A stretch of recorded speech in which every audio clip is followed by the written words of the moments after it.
అనిల్ కుంబ్లే రాజీనామాతో ఖాళీ అయిన భారత క్రికెట్ జట్టు కోచ్ పదవికి రేపు ఇంటర్వ్యూలు జరగనున్నాయి. మాజీ క్రికెటర్లు సచిన్ తెందుల్కర్, సౌరవ్ గంగూలీ, వివిఎస్ లక్ష్మణ్ నేతృత్వంలోని క్రికెట్ సలహా మండలి ఈ ఇంటర్వ్యూలు నిర్వహించనుంది. భారత జట్టు మాజీ డైరెక్టర్ రవిశాస్త్రి, మాజీ ఆటగాళ్లు వీరేంద్ర సెహ్వాగ్, దొడ్డ గణేష్, మాజీ కోచ్ లాల్చంద్ రాజ్పుత్ సహా 10 మంది కోచ్ పదవికి దరఖాస్తు చేసుకున్నారు. వివిధ దేశాలకు చెందిన మాజీ ఆటగాళ్లు Tom Moody, Richard Pybus, Lance Klusener, Phil Simmons కూడా దరఖాస్తులు అందజేశారు.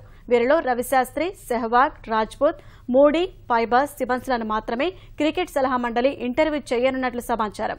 సారథి విరాట్ కోహ్లీతో సన్నిహిత సంబంధాలు ఉన్న రవిశాస్త్రి కోచ్ పదవికి ముందంజలో ఉన్నారు. బీసీసీఐ కూడా ఆయన ఎంపిక పట్ల సుముఖతతోనే ఇటీవల దరఖాస్తు గడువును కూడా పొడిగించిందని సమాచారం. కుంబ్లే ఏడాది కోచ్ పదవి గడువు ముగియనున్న నేపథ్యంలో ఇటీవలి ఛాంపియన్స్ ట్రోఫీకి ముందు బీసీసీఐ దరఖాస్తులు ఆహ్వానించింది. కోచ్ పదవికి కుంబ్లే కూడా దరఖాస్తు చేసుకున్న కోహ్లీతో విభేదాల నేపథ్యంలో ఆయన అనూహ్యంగా రాజీనామా చేశారు.